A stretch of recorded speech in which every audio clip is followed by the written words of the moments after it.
बिस्मिल्लाहिर्रहमानिर्रहीम अस्सलामुअलैकुम। 2 अगस्त के एडिटोरियल्स में हमारा जो फ़र्स्ट एडिटोरियल है वो है रो ओवर NCSW। NCSW जो है ये है हमारे पास national commission on the status of women. इसमें वो ये बताता है कि ये एक कमीशन जो है वो पार्लियामेंट की जानिब से जो है वो एक कमेटी बनाई गई थी, जिसका काम था कि उसने ख़वातीन के हकूक़ के तहफ़्फ़ुज़ के लिए जो लॉज़ होते हैं, जो भी उसके लिए जो लीगल पॉलिसीज़ होती हैं उसको उसने मॉनिटर करना है। तो उसके जो चेयरपर्सन की अपॉइंटमेंट है वो कहते हैं कि पिछले 2 साल से जो है वो नहीं हो पा रही थी, एंड देन अब उसकी अपॉइंटमेंट की गई है। तो उसको जो अपोजिशन है उसने उस पर ऑब्जेक्शंस रेज़ किए हैं उस अपॉइंटमेंट पे। देखते हैं, कहता है some matters are simply too important to play politics on. कुछ मामला जो है वो बहुत ज़्यादा अहम होते हैं उन पर सियासत खेलने के लिए। Protection of women's right is one of them. तो औरतों के हकूक़ का जो तहफ़्फ़ुज़ है, प्रोटेक्शन है, इनमें से एक है, यानी कि उन मैटर्स में से एक है। अनफॉर्चुनेटली, बदकिस्मती से, the long overdue appointment of the chairperson of the national commission on the status of women. कहता है कि NCSW के चेयरपर्सन की जो लंबे अरसे से पेंडिंग ओवरड्यू अपॉइंटमेंट है हैज़ रन इनटू एन अगली पार्टीजन कंट्रोवर्सी। तो ये जो अपॉइंटमेंट है ये एक बदसूरत और जमाती पार्टीजन बाइस्ड कंट्रोवर्सी तनाज़े की तरफ चल पड़ी है। एविडेंस ऑफ बायस, जो पार्टीजन का सबूत है, तासुब का सबूत है, arose in the initial short listing process itself. तो ये कहता है ये इट्सल्फ खुद ही जो इब्तदाई शॉर्ट लिस्टिंग का प्रोसेस था उसमें पैदा हुआ, but it came to a head 2 weeks ago. लेकिन ये केम टू अ हेड का मतलब होता है क्राइसिस की तरफ जाना, लेकिन ये क्राइसिस की तरफ गया 2 हफ्ते पहले during the in camera meeting of the parliamentary committee की इन कैमरा मीटिंग के दौरान।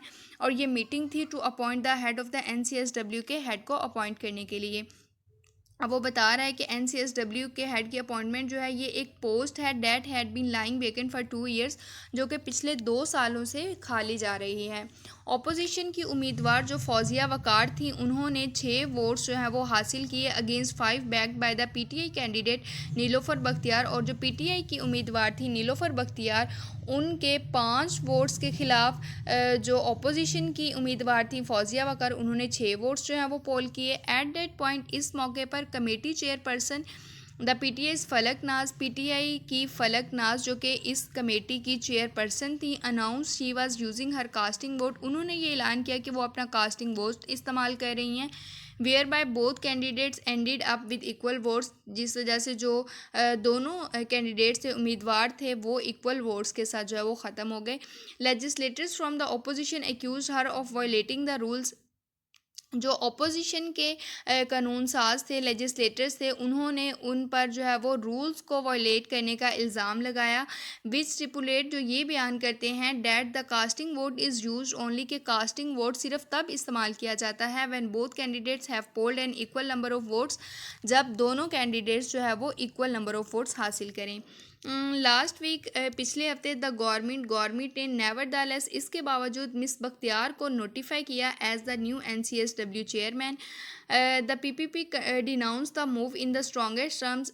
जो पाकिस्तान पीपल्स पार्टी थी उसने इसको डिनाउंस किया, कंडेम किया, इसकी मजम्मत की, इस मूव की, इस कदम की बहुत ही मजबूत टर्म्स में, एंड रिजेक्टेड द अपॉइंटमेंट। और इस अपॉइंटमेंट को उन्होंने जो है वो मुस्तरद कर दिया, रिजेक्ट कर दिया as violating parliamentary rules and procedures, क्योंकि ये जो है वो पार्लियामेंट्री रूल्स एंड प्रोसीजर्स को वायलेट कर रहे हैं, देयर फॉर इलीगल और गैर कानूनी है। पाकिस्तान पीपल्स पार्टी के जो MNA हैं नफीसा शाह, उन्होंने गवर्नमेंट से कहा कि वो इमीडिएटली फौरी तौर पर इस नोटिफिकेशन को वापस लें, विदड्रॉ करें। द मैटर में now land up in court. अब ये मामला जो है वो कोर्ट में जा सकता है। The post of chairperson NCSW has been lying vacant for 2 years. जो चेयरपर्सन NCSW चेयरपर्सन की जो पोस्ट है वो पिछले 2 साल से वो कह रहा है कि खाली जा रही थी। डेट गिव्स एन इंडिकेशन, जो ये इशारा देती है as to the importance the government accords a statutory body, कि गवर्नमेंट इस स्टैट्यूटरी बॉडी को कितनी अहमियत देती है, या गवर्नमेंट जो इसको अहमियत देती है स्टैट्यूटरी बॉडी को, इसको ये जो है वो इशारा देती है। स्टैट्यूटरी बॉडी ये होता है कि ये नॉन कॉन्स्टिट्यूशनल बॉडी होती है, यानी कि जो कि अंडर द कॉन्स्टिट्यूशन जो है वो इस्टेब्लिश नहीं की जाती, बल्कि इसको जो पार्लियामेंट है वो सेटअप करती है। और ये जो स्टैट्यूटरी बॉडी है इसका काम था लॉज को और पॉलिसीज़ को रिव्यू करना और लेजिस्लेशन यानी कि जो कानून बनाए जाते हैं ख़वातीन के तहफ़्फ़ुज़ इक्वालिटी और उनको बाअख्तियार बनाने के लिए उन कवानीन की उस लेजिस्लेशन की इम्प्लीमेंटेशन को नफाज को मॉनिटर करना। The NCSW also plays a vital role in ensuring that the government meets its international commitments। ये जो है वो अहम किरदार अदा करती है ये यकीनी बनाने में कि गवर्नमेंट जो इसकी बैन अल-अक़वामी कमिटमेंट्स होती हैं उनको पूरा करती है। It can even advocate for foreign policy. ये कहते हैं NCSW जो है वो फॉरेन पॉलिसी के लिए भी वकालत कर सकती है to be shaped in the way कि इसको इस तरह से शेप किया जाए to take into account the impact on women in Pakistan के पाकिस्तान में ख़वातीन पर असरात को भी जो है वो इसमें मद्देनज़र रखा जाए। The स्पेट of horrific acts of gender based violence कहता है कि जेंडर बेस्ड वायलेंस तशद्दुद के ये जो खौफनाक अवामल में तेज़ी है that have occurred in this country in the last few weeks जो कि पिछले चंद हफ्तों में इस मुल्क में जो है वो सामने आए। अलोन इज़ इनफ ये अकेले ही काफ़ी हैं टू अंडरस्कोर ये हाईलाइट करने में कि क्यों NCSW को मुकम्मल तौर पर फंक्शनल बनाना होगा। An effective NCSW is vital for spearheading efforts to bring about improvement in women protection law। कहता है कि एक इफ़ेक्टिव एक मौसर NCSW वाइटल है अहम है for spearheading efforts. Spearhead का मतलब होता है लीड करना उन कोशिशों को लीड करने के लिए जो कि वुमेन प्रोटेक्शन लॉज में इम्प्रूवमेंट के लिए की जाती हैं एंड मॉनिटरिंग द वे और उन तरीक़ों को मॉनिटर करने के लिए कि crimes against women are investigated and prosecuted के औरतों के ख़िलाफ़ जो जुर्म है उनको किस तरह से इन्वेस्टिगेट और प्रोसिक्यूट किया जाता है उन तरीक़ों को मॉनिटर करने के लिए वो कह रहे हैं और उन एफ़र्ट्स को स्पीयर हेड करने के लिए एक NCSW इफ़ेक्टिव NCSW अहम है। इन फैक्ट दर हकीकत it can even undertake N investigation itself ये ख़ुद भी जो है वो इन्वेस्टिगेशन तहकीक कर सकती है if not satisfied with the police report अगर ये पुलिस रिपोर्ट से जो है वो मुतमिन ना हो।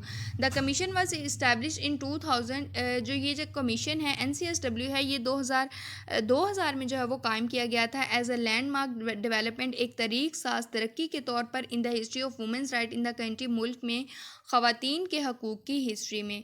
हाउएवर ताहम after the initial few years इब्तदाई वो कहता है इनिशियल चंद सालों के बाद ड्यूरिंग विच यानी कि उन सालों के बाद जिसमें इसने जो है वो कई जो प्रो वुमेन लॉज जो है लाई इट हैज़ ऑफन तो ये जो है वो इसको मजूर कर दिया गया ब्यूरोक्रेटिक इंटरफेरेंस मुदाखलत नाकाफ़ी और इनकन्सिस्टेंट फंडिंग की वजह से। Not to mention delays in appointment of members and chairpersons और इसके मेंबर्स और चेयरपर्सन्स की अपॉइंटमेंट्स में डिले की वजह से इसको हैंडीकैप मजूर कर दिया गया। इनफ इज़ इनफ काफ़ी है। Parliament must demonstrate the political will.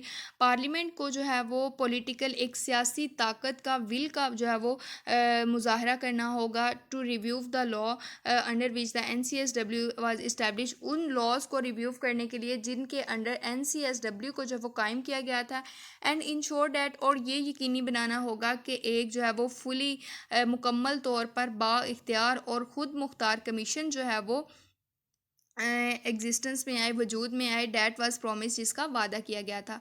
The women of Pakistan deserve nothing less. Pakistan की ख़वातीन इससे कम जो है वो डिज़र्व नहीं करती। नेक्स्ट एडिटोरियल है हमारा अगेंस्ट देयर विल। होता ये है रीना मेघवार का केस जो है वो सामने आया जो कि ज़बरदस्ती गर्ल्स को इस्लाम में जो है वो कन्वर्ट कर दिया जाता है उस हवाले से। तो इसमें उन्होंने जो सिंध हाई कोर्ट ने जो है वो उन्हें ये ऑर्डर दिया कि वो उनको रिहा कर दिया एक तो और दूसरा उन्हें जो है वो कहा कि इनके हस्बैंड के ख़िलाफ़ जो है वो केस दायर किया जाए क्योंकि होता यूँ है कि उनको ज़बरदस्ती इस्लाम में कन्वर्ट करके उनके ज़बरदस्ती शादियाँ कर दी जाती हैं। The case of Reena Meghwar has highlighted yet again the reprehensible practice of force conversion in the country. जो केस है रीना का ये कहता है कि एक दफ़ा फिर हाईलाइट करता है उस काबिल मज़म्मत रेप्रीहेंसिबल प्रैक्टिस को मुल्क में जो हमारी फ़ोर्स ज़बरदस्ती तबादले की प्रैक्टिस है उसको एक दफ़ा फिर हाईलाइट करता है।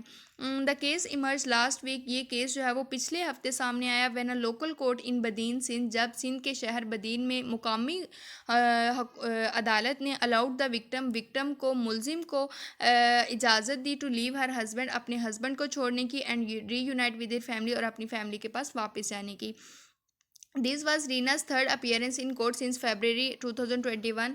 फरवरी 2021 से लेकर अब तक ये रीना की तीसरी पेशी थी अदालत में। She retracted her earlier 2 statements. इन्होंने जो है वो इसने अपनी जो पहली 2 स्टेटमेंट्स थी वो वापस ले ली अबाउट कन्वर्टिंग टू इस्लाम, जो कि इस्लाम में दाखिल होने और अपने हस्बैंड के साथ रहने के मुतल्लिक थी। सेइंग डैट, ये कहते हुए हर प्रीवियस ट्रांस की जो इनका प्रीवियस पिछला मौक़िफ़ था was on account of the threat to her family, तो वो उनकी फैमिली को ख़तरे की वजह से था।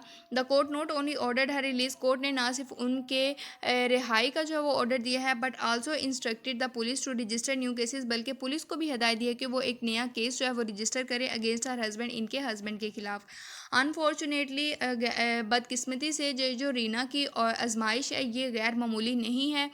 इनका केस वो कहता है इसके बावजूद अहम है क्योंकि जो लोकल कोर्ट थी उन्होंने अपनी रिट को डिमॉन्स्ट्रेट किया, जाहिर किया, without going to influential quarters, बाअसर हलकों की जानिब जो है वो झुकने की बजाय, that are often found supporting the perpetrators, वो बाअसर हलके जो कि अक्सर परपिट्रेटर्स को, मुजरिमों को सपोर्ट करते हैं। मोर ओवर, मजीद ये in a large number of such cases, इस तरह के ज़्यादातर केसेस में the physical and emotional distress of the victims remains in the background, जो जिस्मानी और जज्बाती दबाव होता है विक्टिम का वो पस मंज़र में ही रहता है, and does not become part of the court record, और कोर्ट रिकॉर्ड का हिस्सा नहीं बनता। यानी कहते हैं इस वजह से जो इसका केस है ये सिग्निफिकेंट है, अहम है कि जो अदालत है उसने भी कोई भी बाअसर हलकों का, इन्फ्लुएंशियल क्वार्टर्स का असर नहीं लिया, और दूसरा कहता है कि ऐसी सूरत में फ़िज़िकल और इमोशनल जो भी विक्टिम्स की होती हैं इमोशंस वगैरह वो पस मंज़र में ही रहती हैं और उनको कोर्ट रिकॉर्ड का भी हिस्सा नहीं बनाया जाता।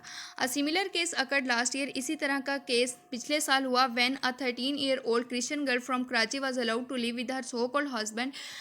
जब एक 13 साल की मसीही लड़की जो कि कराची से थी उसको इजाज़त दी गई कि वो अपने नाम नेहाद सो कॉल्ड हस्बैंड के साथ रहने की इजाज़त दी गई सिंध हाई कोर्ट की जानिब से on the basis of spurious documents, जाली डॉक्यूमेंट्स की बुनियाद पर, एंड द गर्ल स्टेटमेंट, और औरत और जो लड़की की स्टेटमेंट थी कि वो जो है वो 18 साल की थी, एंड वो उसने अपनी मर्ज़ी से जो है वो शादी किया। तो कहता है कि इन जाली बयान और जाली डॉक्यूमेंट्स की बुनियाद पर उस लड़की को इजाज़त दी गई कि वो अपने हस्बैंड के साथ रहे। द हाई कोर्ट टू, और हाई कोर्ट ने बाद में अपने जो डिसीजन था इसको वापस लिया and put the teenager in protective custody, और जो टीनएजर थी, नौजवान थी, लड़की थी, उसको प्रोटेक्टिव कस्टडी में लिया व्हेन न्यू एविडेंस इमर्ज, जब नई एविडेंस, नए सबूत सामने आए।